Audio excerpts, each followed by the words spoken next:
Hello అండి, నా పేరు డాక్టర్ కారెడ్డి శ్రీధర్ అండి. నేను జనరల్ లాప్రోస్కోపిక్ సర్జన్. నేను treatment range hospital KPHB colony road number 4 కుకట్పల్లిలో హైదరాబాద్లో అవైలబుల్గా ఉంటాను.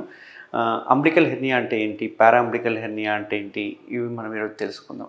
అసలు అంబ్లికల్ హెర్నియా ఎందుకు వస్తుంది, రావడానికి ముఖ్య కారణం ఏంటి, అబ్బాయిలు ఎక్కువ వస్తుందా అమ్మాయిలు ఎక్కువ వస్తుందా, ఏ ఏజ్ గ్రూప్లో ఇది ఎక్కువ రావడానికి అవకాశం ఉంటుంది, అండ్ దీనికి ఏది అడ్వాన్స్డ్ చికిత్స అనేది ప్రజెంట్ మన ట్రీట్మెంట్ రేంజ్ హాస్పిటల్ అవైలబుల్ ఉందనేది తెలుసుకుందాం. సో మామూలుగానే హెర్నియాస్ అంటే ఏంటి అంటే 5 కారణాల వలన హెర్నియా రావడానికి అవకాశం ఉంటుంది. ముఖ్య కారణాలు చాలా కారణాలు ఉంటాయి, అందులో 5 ముఖ్య కారణాలు అన్నట్టు. అందులో చూసుకుంటే ఇది ఒక చిన్న కడుపు అనుకుంటే కనుక ఇది బొడ్డు. సో హెర్నియాలు మామూలుగా అంబ్లికల్ హెర్నియా ఎందుకు వస్తుందని చెప్తాను. సో కడుపులో ఉన్న పేగులు అనేవి ఏవైతే ఉంటాయో ఆ పేగులన్నీ మంచి టైట్లో ఉంటాయి అన్నట్టు. ఒక ప్రెషర్ కుక్కర్లో ప్రెషర్ పెడితే ఎట్లా ఉంటుందో అలా ప్రెషర్ ఉంటుంది. సో ప్రెషర్ ఉంటుంది కాబట్టి ఎక్కడైతే సందు దొరికితే బయటకు వద్దామా అని చూస్తుంటాయి. పేగులు కానీ, పేగు మీద కండ కావచ్చు, ఏదైనా కానీ లోపల ఉన్న పేగులన్నీ బయటకు రానికి ప్రయత్నం చేస్తూ ఉంటాయి. బట్ మన కడుపులో ఎటువంటి డిఫెక్ట్స్ ఉండవు కాబట్టి పేగులు అనేవి లోపలనే ఉంటాయి, బయటికి రాకుండా మనం కాపాడుకుంటుంటాం. బట్ స్వతహానే పుట్టుకతోటే మనకు అంబ్లికస్ అనేది కొంచెం వీక్ పాయింట్ అన్నట్టు. ఆ వీక్ పాయింట్ తర్వాత ఏజ్ పెరిగే కొద్ది కల్లా ఆ వీక్ పాయింట్ కాస్త కంప్లీట్ క్లోజ్ అయిన అంబ్లికస్ మెల్లగా ఓపెన్ అవ్వడం స్టార్ట్ అవుతుంది. ఈ ఓపెన్ ఎందుకు అవుతుంది అంటే ముఖ్యమైన కారణాలు 5 కారణాలు. ఒకటి కాఫ్, విపరీతమైన దగ్గు రావడం వల్ల 3-4 వారాలు కావచ్చు, నెలలు కావచ్చు, సంవత్సరాలు కావచ్చు, ఈ సిగరెట్ తాగే వాళ్ళు కావచ్చు, COPD కావచ్చు, లేకుంటే బ్రాంకైటిస్ ఉన్నవాళ్ళు, లేకుంటే ఆస్తమా ఉన్నవాళ్ళు విపరీతంగా దగ్గుతూ ఉంటారు. ఈ దగ్గడం వల్ల ఏమవుతుందంటే విపరీతంగా దగ్గడం వల్ల కడుపులో ప్రెషర్ పెరిగి గట్టిగా దగ్గుతూ ఉంటారు.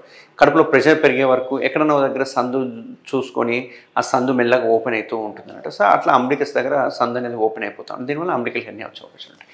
రెండోది చూసుకుంటే కనుక కాన్స్టిపేషన్, మలబద్ధకం. వీళ్ళు ఏంటంటే కంటిన్యూస్గా ముక్కుతూ ఉంటారు. మోషన్ పోవడానికి ముక్కి ఉండడం వల్ల కడుపులో ప్రెషర్ పెరిగిపోయి సందు కనిపిస్తే ఆ సందు నుంచి పేగులు బయటకు రానికి ప్రయత్నం చేస్తూ ఉంటాయి.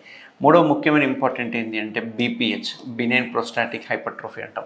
మగవారిలో ఏంటి అంటే ఆ ప్రోస్టేట్ గ్లాండ్స్ ఎన్లార్జ్మెంట్ కావడం వల్ల మూత్రం బంద్ అయిపోయి ముక్కడం చేస్తూ ఉంటారు. మూత్రం ముక్కడం వల్ల వాళ్ళకి హెర్నియాస్ వచ్చే అవకాశాలు ఉంటాయి. నాలుగో ముఖ్యమైన ఇంపార్టెంట్ ఏంటి అంటే వెయిట్ లిఫ్టింగ్. వాళ్ళు ఎవరైనా వెయిట్ లిఫ్టింగ్ జాబ్ చేసే వాళ్ళు ఉంటే కనుక వాళ్ళకి హెర్నియాస్ వచ్చే అవకాశాలు ఉంటాయి. ఐదవది ఏంటంటే ఒబేసిటీ, బాగా లావు ఉన్న వాళ్ళు, లేదంటే ప్రెగ్నెన్సీ అప్పుడు. ఈ 2 కారణాల వల్ల కూడా మనకు హెర్నియాలు వచ్చే అవకాశాలు ఉంటాయి. సో ఈ హెర్నియా వచ్చిన సిమ్టమ్స్ ఎలా ఉంటాయి, హెర్నియా ఎలా గుర్తుపెట్టాలి అంటే మన బొడ్డు దగ్గర అంబ్లికస్ దగ్గర చిన్న స్వెల్లింగ్, ఒక ₹1 బిల్ అంతా, ₹2 బిల్ అంతా చిన్న స్వెల్లింగ్ అనిపిస్తూ ఉంటుంది. అది మనం చిటికనలు పెట్టి లోపల దొబ్బితే అది లోపలికి వెళ్ళిపోతూ ఉంటుంది. మళ్ళీ తీయగానే మళ్ళీ బయటకు వస్తున్నట్టు అనిపిస్తుంటుంది. ఇది మనం గమనించుకుంటే కనుక, క్లీన్గా గమనించుకుంటే కనుక దగ్గినప్పుడు, లేకపోతే తుమ్మినప్పుడు, లేకపోతే బరువులు ఏదైనా మోసినప్పుడు స్వెల్లింగ్ ఎక్కువగా అనిపిస్తుంటుంది.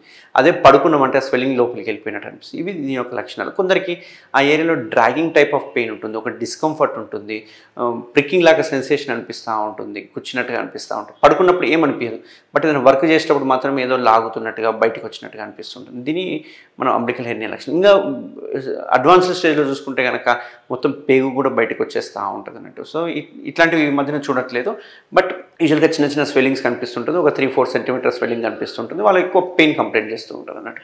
సో ఇట్లా ఉన్న తర్వాత మనం ఏం చేయాలి, మరి దీనికి సర్జరీ తప్ప వేరే ఆప్షన్ లేదు. ఎటువంటి మందులు అనేవి పనిచేయవు.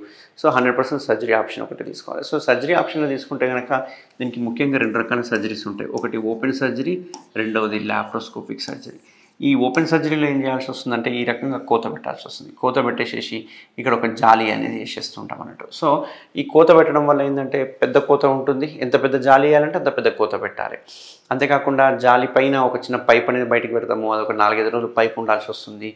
ప్లస్ డైలీ డ్రెస్సింగ్ చేసుకోవాలి, పథ్యం ఉండాలి, అండ్ ఎటువంటి వర్క్ చేయడానికి లేదు, ఖచ్చితంగా బెడ్ రెస్ట్ ఉండాల్సి వస్తుంది, సూచర్ రిమూవల్ వరకు. ఇవన్నీ కాంప్లికేషన్స్ ఉన్నాయి.